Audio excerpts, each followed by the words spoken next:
Hi, and welcome to the Women in Jazz Media podcast, In Conversation With. I am your host, Ashaine White, and today I'm here with the lovely Angelika Beener. Yay! I'm honestly really excited to have this conversation with you. Mostly because it's a selfish reason, because I'm a young Black woman in jazz and in jazz media and music in general. And to have someone like you with a wealth of experience and intelligence and knowledge on the industry on my podcast is incredible. So I feel extremely lucky for you to be here. Thank you for coming. Oh, you're welcome. And thank you for having me. I'm equally honored. Awesome. I'm glad you are excited to be here.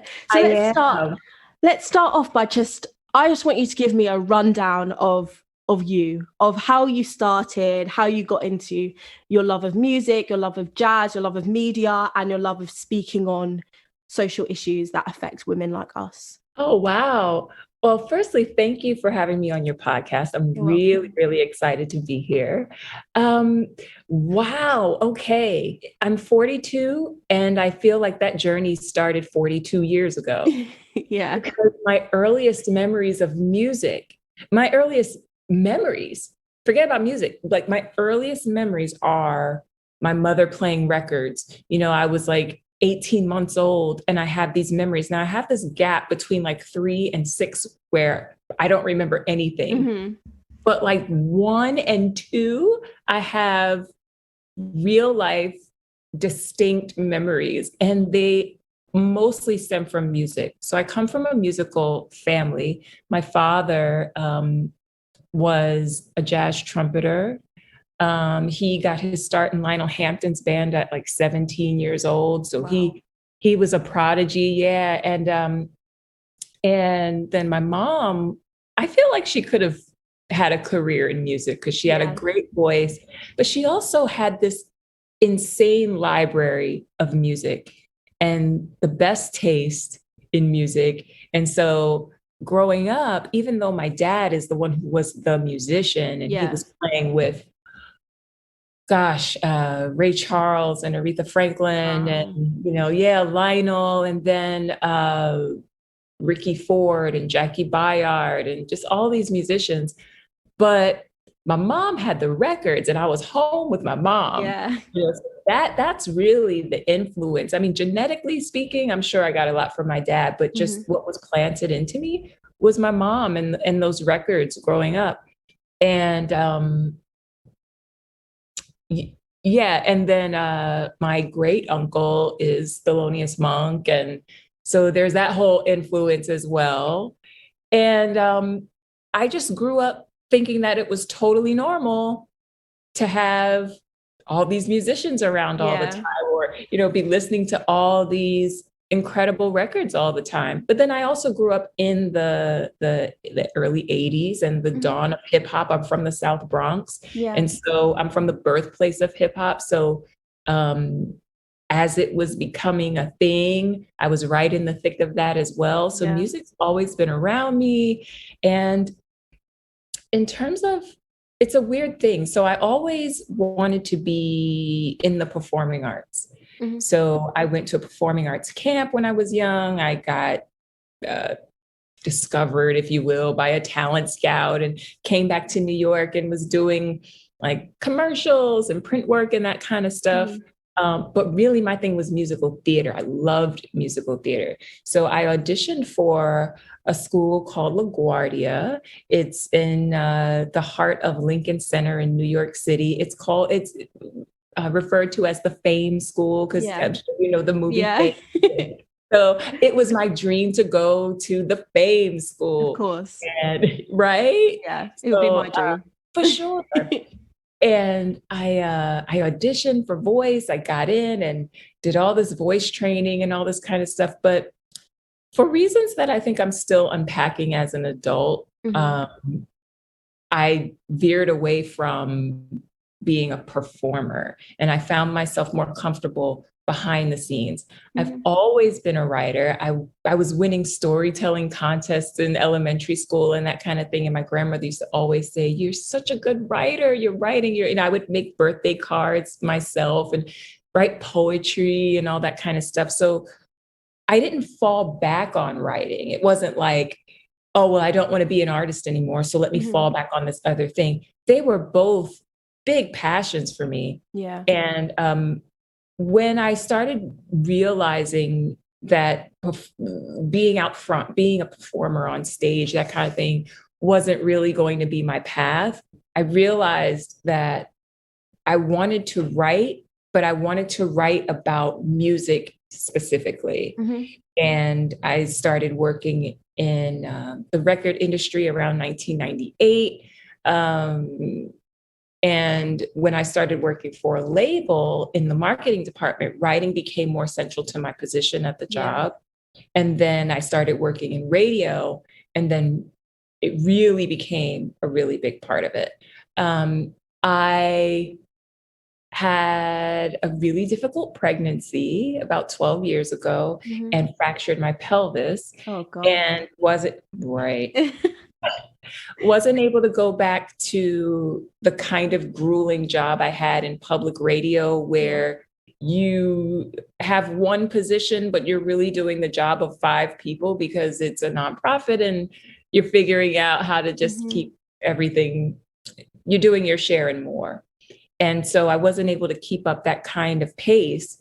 And I think the to get you up to date, what happened was I decided that I was going to start writing. I was going to freelance. My trajectory in the business was really going a certain way, and I'd worked so hard and paid a lot of dues, and finally had the gig that I thought was going to really just put me over the top. And then I had this physical injury, but I didn't want to be. I didn't want I didn't want to solely parent. I still wanted to work. Yeah. And so, well, not that that's not work, but I still wanted to work in music. And so I said, I'm going to freelance and just see what happens, Mhm. no, just see. And so I just started a blog. And next thing I knew, I was lecturing at Ivy League schools and doing liner notes and writing for magazines and all this kind of stuff. But it really just started with this idea of just like, how can I stay in the game? How can I still contribute under these circumstances? And so that's how it started. That is honestly like I think there's so many points in there that you in your life and in your kind of experience of working and being a woman and being a mother, that is so much to unpack in that. First was your kind of growing up around all these, amazing musicians, and having your mother who could have been, even your mum kind of could have been a musician herself, but kind of maybe did the same as you and realized that she loved music and she wanted to help to kind of contribute music to somebody's life by having this massive collection of music for you to get your hands into and really build and develop your craft and your skill, which I think is incredible. And then going on to you going to like performing arts school and going to somewhere where there's all these people doing this thing, and you've got I have experience with I went to a music university where there was like loads of people all going for the same goal, and you kind of had to be the best and you had to be working for it and trying your hardest at all times. And I can kind of relate to the fact that some people could just, this too much to be in the limelight and constantly trying to be the best and trying to be this and trying to be out there, and just focusing on a love that came so naturally to you, which was writing, and finding that is kind of your path and how you can show your knowledge and experience and passion and love for music through doing something that doesn't add too much pressure or stress to how you're working. I think one thing I found really interesting about you is your experience in the music business side of music, because I tend to find that there's a lot of males just in the kind of music business and music media, and a lot of, you know, white males. So I really wanted to ask and understand your experience of being not only a woman, but a Black woman in this kind of white male dominated space, and how you kind of found that and went about that. Oh my goodness. I mean, you're really hitting the nail on the head in terms of like the daily struggle, the daily elephant in the room that was just like, you are a unicorn in this space. You are a Black woman, particularly when I was at a jazz label. Mm-hmm. That was one of the most difficult times in my life, particularly because of that dynamic. When I got there, I guess I was a little naive, which is difficult to conceive, being that I grew up, you know, in such a woke family, if you will. You know, I mean, I still have my fourth grade book report where I am on Winnie Mandela and I'm like ripping the government to shreds. And I'm in the fourth grade, you know, and we had to watch Gil Noble's Like It Is, you know, every Sunday. And we did so willingly, and, you know, Malcolm X portraits all over the house and stuff. But somehow I thought that getting to a jazz label, that it would all just be, you know, rainbows and that kind of thing. And I think because I was like, wow, I get to just, you know, obviously do my job, but really love music for a living and express that. And I'll never forget this moment.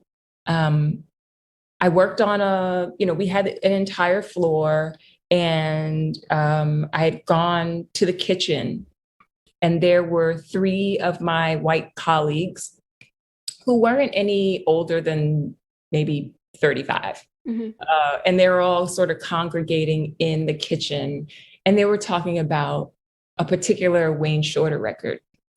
And I kind of jumped in the conversation because I was I was not used to being in an environment where we would talk about Wayne Shorter at work, mm-hmm. you know, so it was so exciting for me. And I kind of jumped in the conversation, and it just got really quiet.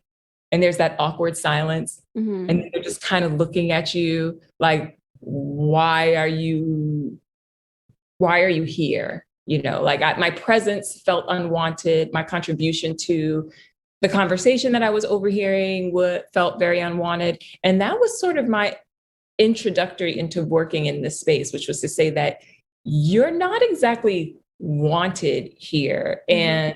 And while there were a couple of other Black people who worked there, I was really, really into jazz more than, you know, I would say comparatively speaking. Yeah. I was way into the music. And it was there was a resentment, I feel like, that was there. And that was really, really difficult. And it just, over my time there, it just morphed, and sometimes it would look like not being invited into certain meetings. Sometimes it would look like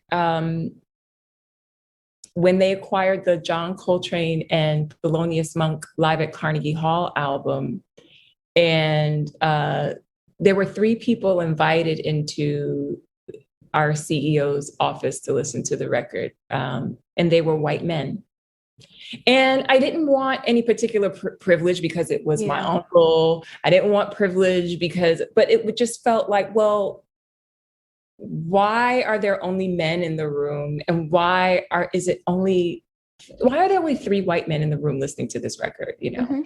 It looked like when the first week sales came out and the VP said, who would have thought that 2 dead guys, that's how they referred to these jazz luminaries, who would have thought that these 2 dead guys would have surpassed one of our pop artists who was at the top of, you know, the charts at the time. It was walking out of that meeting. It was walking out of the well, why are we putting out 2 reissues of Lou Rawls this year? Oh, it's the Because He's Dead record. And it's looking around for someone to be like, what? yeah, someone to have a problem with this, Yeah. and you find that you're the only one. Mm-hmm. You know, so it showed up in ways like we did Bonnaroo, which is a huge festival in Nashville. I'm sure you're aware of Bonnaroo. And our label was down there, and it was the first time really they had a jazz tent, and they had a jazz anything at Bonnaroo. Mm-hmm. And it's working your butt off for months to make this happen. And then you get down there and there's no hotel room for you. Yeah. Things like that, you know? And so to support what your inkling is, you're absolutely right. It was difficult. It was racist. It was sexist in many ways, because a woman is not supposed to know, you know, about the key change in that song, or they're not supposed to know Wayne Shorter's, you know, solo on, you know, Night Dream or whatever it is, you know. So, I mean, it was difficult in those ways. And for me, especially not being necessarily a very passive person. I mean, I can be, but I'm also really outspoken. Yeah, and of course. You know, I think we're very similar people, because I would be exactly the same in that situation, I think. Yeah. I would just be like, how 2 dead guys? Like, are you crazy? This is jazz. Like, that is the basis of jazz. Like, the Black experience is the basis of jazz. So how are these 3 people invited into the room, and how is there a 1% ratio of Black people in this label? It doesn't make any sense to me, which is so like, and I'd really just wanted to hear it from you, and for everybody listening to this podcast potentially to hear it from somebody who's experienced it, because I think people forget that although jazz music was created by Black Americans and is continued to be as, you know, as free and as creative and as passionate and as truthful to experience as it is, it's all because of these experiences that Black people have gone through over time. I think people forget that. Yes. In every way. And it's just like, oh, it's just jazz, you know, it's just complicated, or it's just straight ahead, or it just has a swing to it. It's like, no, it's more than that. It's expression, it's a conversation. I would be exactly the same in your situation, I think. Yeah. And I think you make a really important point. And that is why it's so important that people like you and the younger people, younger Black folks who love this music, that you guys are stepping into these spaces, because that's how the narrative stays honest. And that's how we don't get it twisted and romanticize Black art. Like you said, you know, like, and like, I think Amiri Baraka talks about so beautifully in his book, Blues People, is that we are a blues people. And so our journey here, the reason why we're here, and the art and the music that was birthed out of our coming to these shores is what's informing the music. So like you said, we can enjoy it, but we have to be careful of whitewashing and overly romanticizing it, because then we are doing a disservice to our ancestors who created it. Yeah, 100%. I completely agree. I think the reason why I love jazz is because there's so much freedom to it. You can get jazz in so many different forms, and the whole thing, I think, with jazz music, and correct me if I'm wrong, but it's to kind of take a thing that's already there and kind of change it so that it speaks from your soul, rather than just repeating what the other person has done, which is why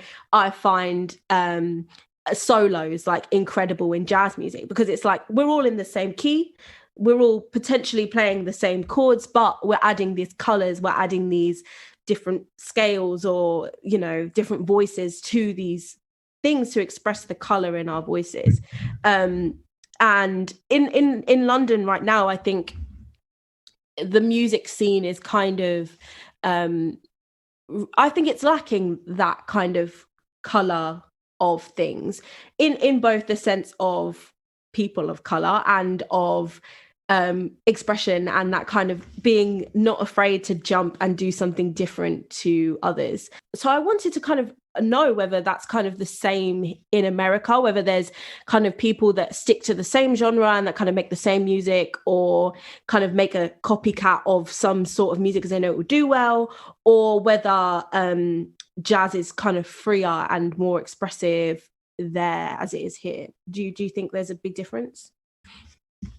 So when you're asking this question and you're talking about that sort of one-dimensional sort of energy, are you talking about jazz specifically, or? Yeah, I would say maybe not jazz specifically, seeing as how jazz is kind of so there's so many different types of it that it's like hard to just classify it into one thing. But what I'm seeing a lot of now is this kind of jazz inflected soul, jazz inflected R&B, and it's kind of that kind of same, and I'm probably a culprit of it as well, seeing as, you know, I grew up on Mariah Carey and Beanie Man because that's what my mum played me, you know, so all of my both. Exactly, amazing musicians to grow up on. But, you know, until I got my own streaming service or MP3 player or a CD player, I couldn't really choose what I was listening to, you know, so I understand why. But, you know, I kind of think that being a Black person in the UK, you kind of have to make a certain type of music. You kind of either have to make R&B, hip hop, not even really jazz in this kind of state. So I think that's why a lot of Spotify playlists and all of these things, that's kind of how they group people of color and Black people. You make urban music. So I wanted to know whether that was kind of the same in the US, and whether jazz is a bit more open for different types of Black artists to create, or is it kind of like they're in these pockets and of the industry? I think it's a little bit of both. I think that I am seeing, you know, we lost Chick Corea last week, as you know, and every time we lose someone like that, it's feeling more and more devastating. And I was talking to a good friend, and we were trying to kind of understand why. You know, why does it hurt so deeply? Because, you know, it's life is a cycle, and we all have an expiration date, at least in this physical plane. And Chick is now an ancestor, and it's he lived, I guess, what some would consider a long life. Yeah. So it's like, well, why is it so very painful? And I think, Ash, it's because one really significant door is closing right now of a particular class of musician. And for me, I just don't see where that baton is going to be passed necessarily. There's a few, but it's like, and again, it's like, I don't mean to romanticize the past. I don't mean to be one of those in my day kind of people, but I think in fairness, I wasn't even born when most of the music that I love was what it was. So it's not about me saying in my time, it's more about saying who's next.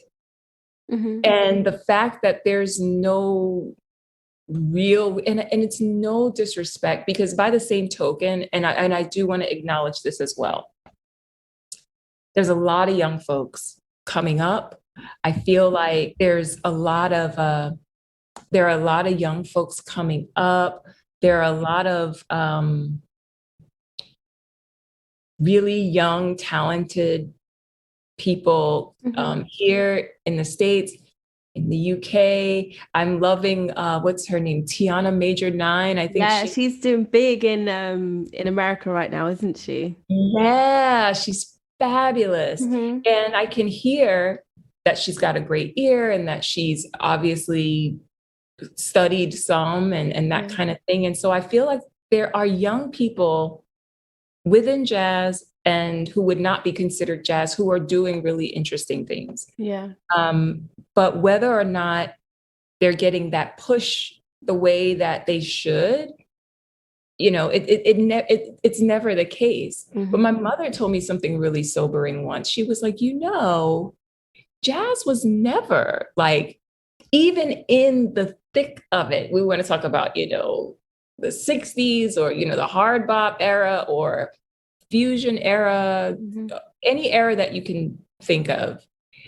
She said it was never really what they'll have you think in terms of popularity and the sort of everydayness of it. She said it was always kind of a music for a particular people. Yeah. I mean, it broke my heart when she said this, because in my mind, I had a very clean narrative. I'm like, it was like this, and everybody was listening to Charlie Parker, and everybody had Coltrane records all over the place, and then something happened, and now she's like, well, it was never quite like that, And so, I mean, I think two things.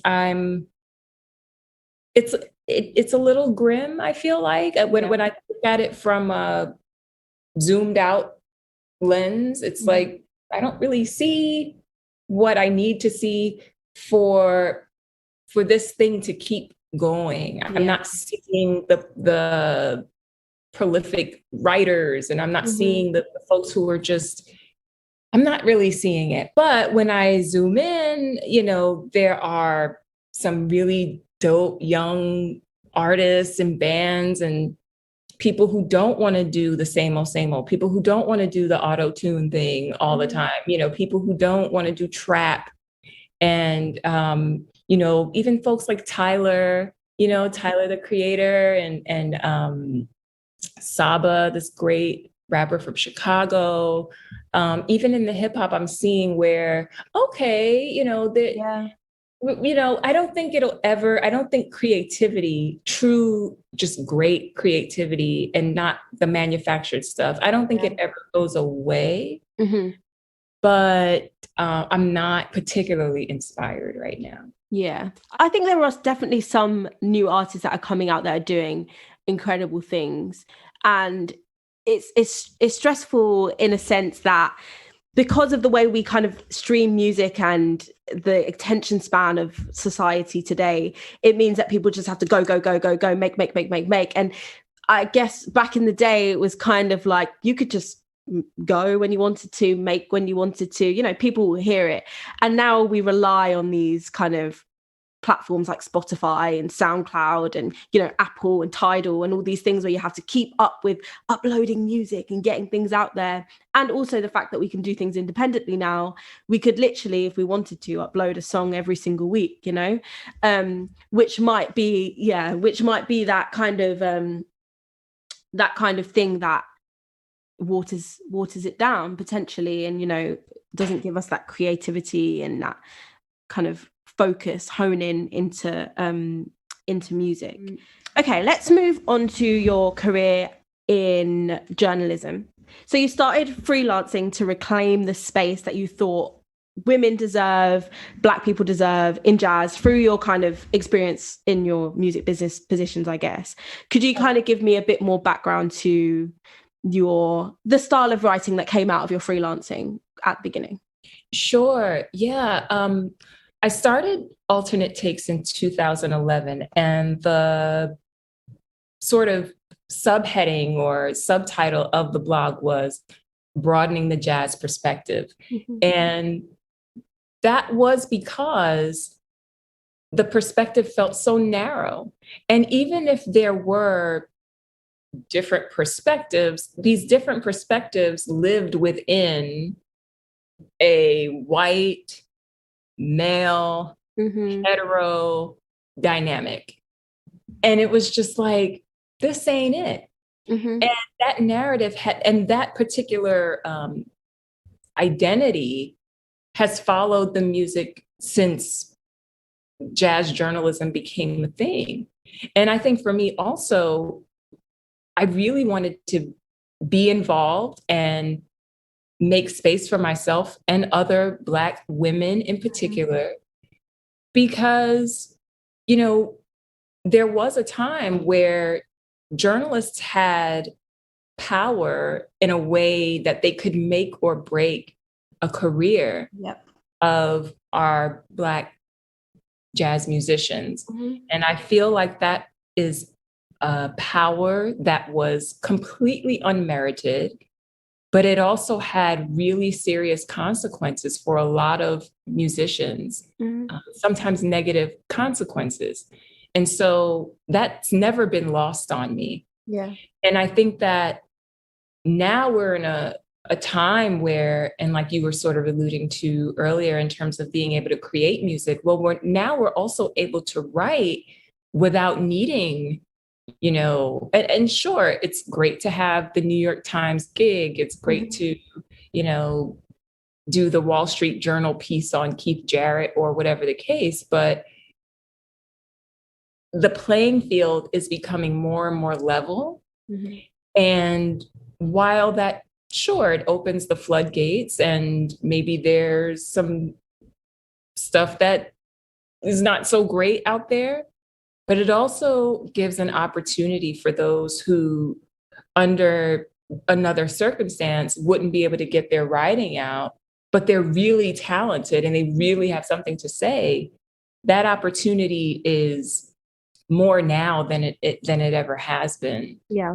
So for me, it was a combination of being tired of what I was reading, my experience working in the industry for those years, and how racist and sexist it was. And I knew that. So I'm going to say this, but it comes full circle. My favorite interviewer growing up was Arsenio Hall.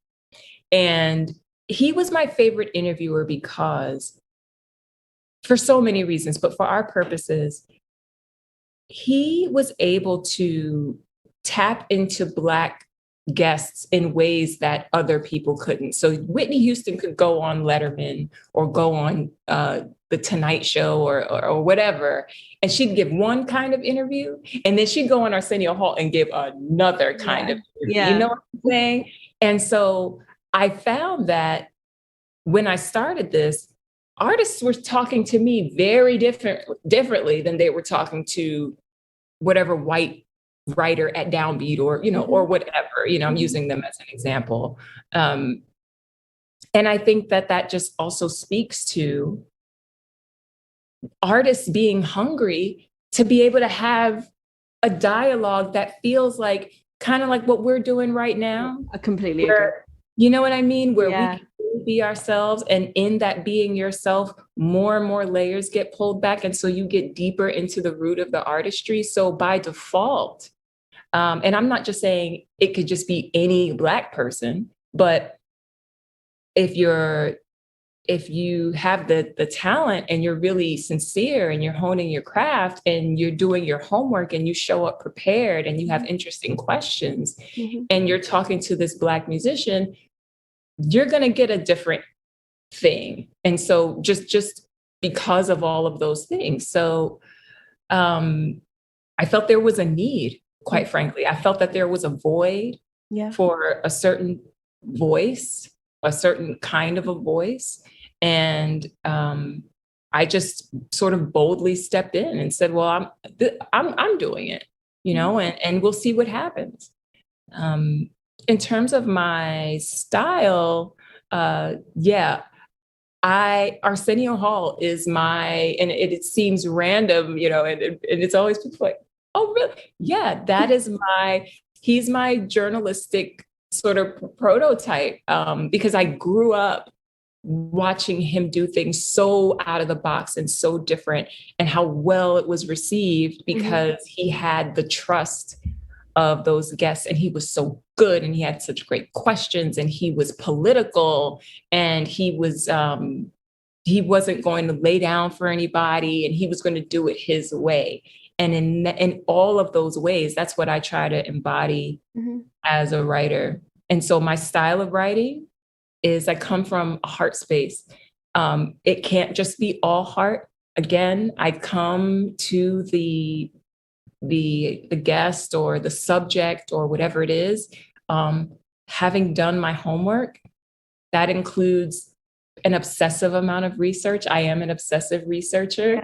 But once I get to that place, it really is coming from the heart. And so I've been told that my writing style feels more poetic and less journalism-y. Yeah, of course.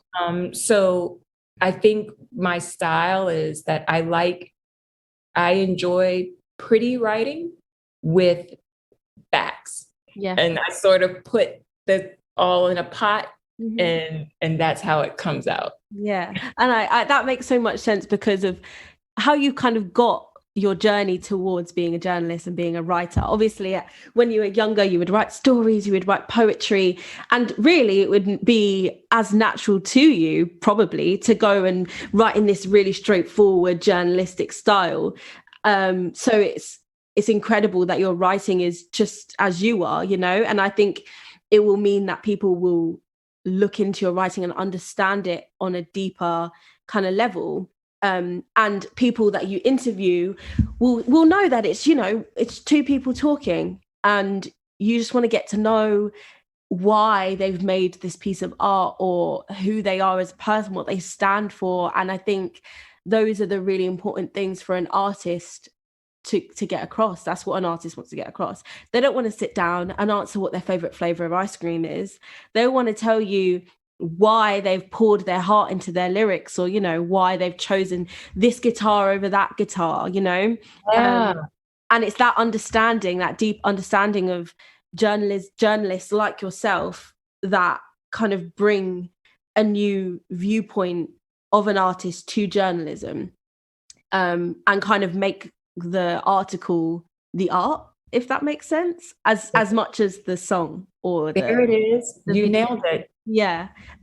So what advice, and I'm taking this advice all on for myself as well, what advice would you have for a young woman developing their writing style, getting into media, getting into journalism, or even the music business industry? Wow. Okay. So I'm old. No. No, you are not old at all. You know, the way I did it was I started as an intern. I think the best thing you can do is offer your services. And it doesn't mean that you'll be writing for free forever.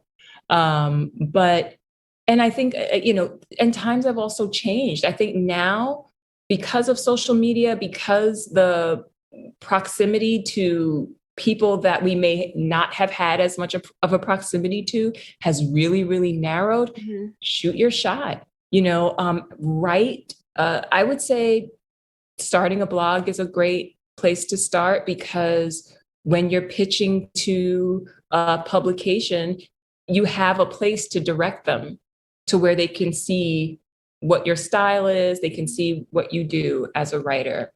Um, so on the writing tip, I would say start writing. Start writing.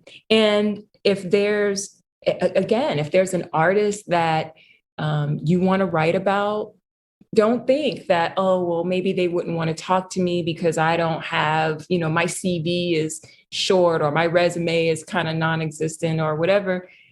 I would say don't do that and not be prepared. So, you know, do the work, rise to the occasion as much as you can, and then shoot your shot, because you'd be surprised at who just may give you a chance, especially if you're Black. Yeah. Especially if you're a woman. I think that now is a really great time for us, because, you know, the way society is right now, the way the tides are sort of changing, the way things are shifting not fast enough. But I think this is a good time for us to kick in the door. Yeah. You know, and try, you know. And I think that now with the pandemic and everybody being home, ain't nobody got nowhere to go anyway. Yeah. So, you know, so I think this is a good time to get folks' attention, because all we have right now is time, you know. So I would say create a space where your work can live publicly, whether it's Medium, whether you start your own blog, whatever it is. That's step one. Then I would say and even if you're not ready for the whoever, you're not ready for the Joni Mitchells of the world, or or the Sonny Rollins. Maybe you're not going to get the Sonny Rollins interview just yet. Mm-hmm. But is there a young independent jazz musician who's kind of popping right now, but who doesn't have a ton of publicity yet, or something like that? Someone, so maybe there may be a little bit of an easier access, and do a piece on them, because the thing is, it's only going to help them. Yeah. It's publicity for them, but it's practice for you, and it's getting your byline out there little by little. And then once you do that, people are going to start paying attention. If it's good, people will start to pay attention. Yeah. The other thing I would offer is that when you are doing writing, in particular interviews with other artists, so not necessarily like thought pieces where you're just like, here's why I love Sarah Vaughan or something like that, right? But let's say you're interviewing a vocalist or a musician or something like that. Try not to come to the table with asking them anything that you would not find on Google. Mm-hmm. So if you can find the answer for yourself, maybe don't ask it in an interview, because it's a pet peeve of a lot of musicians. They don't want to be asked where they were born and da, da, da, da, da. I mean, unless it's in a thoughtful way, right? So where were you born? Maybe not, but you were born here, and what was that like, and how did that, so that those are two totally different approaches, because it's like, wait, where was I born? Do you know anything? You know what I mean? So you don't want to come to an artist without doing your homework, because what happens is then their energy starts to shut down, and then it might take you a little bit of time to get that steam going again, or you may never get it because they may just be turned off. Mm-hmm. But if you can come to the table showing that you've done your homework, it makes an artist say, we're going to have a real conversation. This is going to be fun. This is not going to be like, oh my God, I can't wait for this 20-minute interview. You know what I mean? Mm-hmm. Now we're cooking with grease, as they say. So I would say, come to an interview with inspiring questions. Those are a few tips. Yeah, I think those are really, really good tips, especially the inspiring question thing. Because it just, I think, I can imagine a massive jazz artist is, doing back-to-back interview after interview, and all the questions are the same, and all of them are just like not really what they want to speak about. And for some young Black female, journalists to come in and ask all of these really interesting questions out of the passion for the music, not just out of, I need to write an article on an artist, I'm going to just do this, but out of the love for jazz, is like really cool that you can have a conversation about the song, not just, or the project, rather than just, talk about where are you from and how did you meet and all of that stuff. I think those are really important points for people to understand. Okay, so finally, so like you kind of mentioned, I think things are kind of shifting in the sense where these big mainstream media outlets and companies that hire journalists and stuff are realizing that there is a gap in the people that they hire, and there's a lack of diversity in their companies.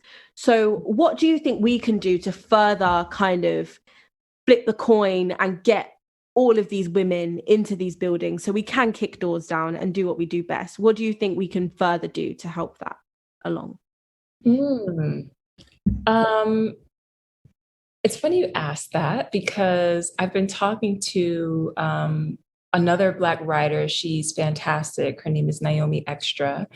And we were talking about this and how we can sort of begin to do exactly what it is that you're discussing. And one of the things that I was thinking about was starting a writers collective for women. Black women. Yeah. So I think that's something that I'm going to really put my efforts into in 2021. And I think if we have enough groups sort of doing something similar, whether it's, geographically or whatever, but now because we're so, I mean, you're in London, I'm in Brooklyn, and we're talking, so it doesn't have to be, but like forming different collectives, I think people will have no choice but to pay attention. And I think another thing that's so important is holding the door open for other Black women writers. So if there is a Black woman who is got her half a foot in the door, that she's holding that door open and saying, let's go. That's really important. That's honestly how I did a roundtable with Nate Chinen for the New York Times. He was doing like a jazz roundup at the end of every year for the Times. And he's asked on Twitter, I think rather earnestly, where are all the women journalists? And a Black woman, her name is Kyla Marshall, another great Black music writer, she didn't know me personally. And she said, well, what about Angelika Beener? And she tagged me in the Twitter on some like, there's one right there. Yeah. And just that tweet alone, he then invited me to do this roundtable. So I think that a big part of it is, one, us knowing who we are, reading each other's work, supporting each other's work. And when we have an opportunity to use our voice, that we do, that, she didn't have to do that. She could have read that tweet and kept swiping, or she could have, I don't see why she couldn't have inserted herself, but she felt that was a lane. She thought of me for whatever reason, and it ended up expanding my profile. Yeah. So I think we have to be intentional in ways that white folks don't have to be, because the opportunities are just everywhere, whether they are deserved or not. But for us, for Black women, and to be honest, everyone should be doing this with Black women in mind. But if they're not going to be, as Black women ourselves, we have to be the ones to do it. So I think that those are some ways to do it. I think that if you do it and it's prolific, and because the truth of the matter too is that folks are always looking at what's hot. Folks always want to treat Blackness like a fad. So if it's popping, it will get attention. Black people, we set all the trends. And so I think, honestly, it's just a matter of doing it, and they'll follow. Now, will they follow for the right intentions? I don't know. And we'll get there at some point. Exactly. Exactly. So to see a Black woman be so prolific and successful and passionate about something is really inspiring for me to look up to and to work to aspire to be. So thank you so much for coming on the podcast. Check us out every month for a new episode of In Conversations With, and we'll see you soon. See you next time. Bye. The Women in Jazz Media podcast is brought to you exclusively by Jazz Tribes.